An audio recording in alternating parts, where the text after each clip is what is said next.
Hello and welcome back for our daily devotions. We're going through A View from the Zoo by Gary Richmond. It's a stories by a zookeeper from the LA Zoo. And this chapter is called Free as a Bird, and you can see the picture there. It didn't make sense to me. The criminals were as free as the bird, and the birds were in jail. It probably doesn't make sense to you either. Let me explain. When I was first transferred to the Zoo Health Center, I found myself caring for a cage full of red-tailed hawks. There were 15 of them, and they were crowded together in a pitifully small cage. To my eye, they looked to be very depressed. I inquired as to the reason why we might be caring for 15 red-tailed hawks off exhibit, and the answer really frosted me. The senior keeper, an extremely jovial Mexican-American man by the name of Johnny Torres, said, those hawks are evidence for court trials. These guys caught them illegally, and we kept them here until their trial is over. What happens when the court trials are over? I asked. I don't know, he answered. We never hear. Some of the birds have been here a long time. We don't even know which bird goes with what trial, so they'll probably die here. That doesn't make sense to me, I protested. Richmond, did somebody lie to you and tell you the things make sense around here? It's best not to ask too many questions about this either. The guys down below, down in administration, they don't like to know that they've got problems. So my advice is just to drop it. Well, to tell the truth, it just wasn't my nature to drop it. After all, it was the 60s, and this was my cause. It seemed to me that the poor, the children, and the animals needed help, and this was injustice, pure and simple. The poachers were free, and the poachees were being punished. I inquired gently and became convinced that the birds were in trouble. Nobody cared about their plight, and the red tape to get them released was so sticky that no one would wade through it. There really was only one answer. They must be let go. But it must look like an accident. The punishment for letting low-risk animals out was nothing more than a notice to correct a deficiency.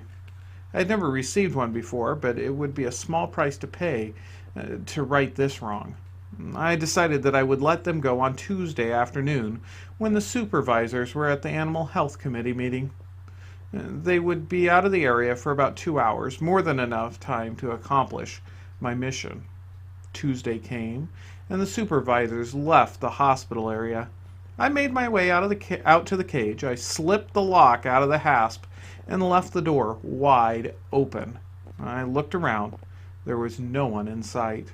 I slipped back into the health center and set about my duties with a profound sense of fulfillment, an abiding feeling of satisfaction. It was not to last. After 1 hour, I decided to check the cage. Astonishment, disbelief, wonder, and confusion reigned supreme as I beheld all 15 birds still in the cage relaxing. There was still time. Perhaps the red tails just needed some inspiration? Well, I knew what would be inspirational. I ran into the cage waving my arms and growled like a bear.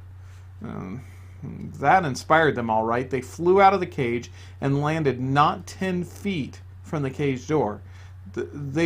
The look that they gave me was pitiful. They were confused, and it was clear to me that they wanted back in the cage. Don't you see the sky? I pleaded. That's what you were meant for. I began feeling a little self-conscious inside the cage, so I stepped out to finish my address.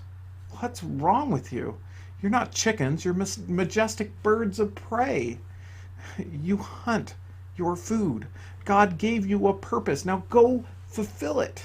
I decided to go back to the health center. Maybe their instincts would take over and they would feel some primal urge to command the wind. I left for 15 minutes and then returned. Not one of the birds had felt any urges. In fact, some had walked back into the cages. With 15 minutes to go, I gave up. I don't mind telling you, I was more than a little deflated. I ended up herding the birds back into the cage like goats. Where had I gone wrong? I had approached the problem anthropomorphically, which is a fancy way of saying I was projecting my thoughts into the minds of the birds. And the birds had not been sitting in the cage longing to be free. Those were my thoughts. They had long since become satisfied with just waiting to be fed. No famines to suffer, no droughts to survive, no territorial battles to enjoin. It wasn't all bad. I felt bad, but they didn't. The reason I felt bad was because by caging them, we had taken something from them that they needed to be noble, their purpose. God had created the red-tailed hawks to hunt rodents and reptiles. Few birds can equal their elegant flight or fearless pursuit of prey. This group of birds had been robbed of their ecological purpose, and we weren't even letting the zoo patrons appreciate them. That's what was bothering me. I thought a bit more about freedom as I finished my responsibilities that day. I concluded that freedom was the ability to fulfill the purpose for which you were created. I further reasoned that man had an interesting distinction, unlike the animals. Man can never be kept from fulfilling his purpose. He is always and in every circumstance free to perform the function for which he was created. Man's purpose is to love and serve God, and the more difficult the circumstances, the greater opportunity to achieve the purpose. We are now and will always be free to be what we were meant to be, the creature designed to glorify God and enjoy Him forever. Solomon, the wisest man that ever lived, put it this way in Ecclesiastes 12:13 through 14. The end of the matter, all has been heard. Fear God and keep His commandments, for this is the whole duty of man. For God will bring every deed into judgment with every secret thing, whether good or evil. The Apostle Paul shares in Galatians 5:1, for freedom Christ has set us free. In verse 13 he further states, for you were called to freedom, brethren, only do not use your freedom as an opportunity for the flesh, but through love be servants of one another. Are you fulfilling the purpose for which you were created? Or have you become satisfied with the ways of the world? You have the freedom to choose. That concludes the book for the day. If you want to leave a comment in the comment section down below about maybe something that you heard God saying through this to you, I'd love to hear it. And otherwise, we'll see you tomorrow.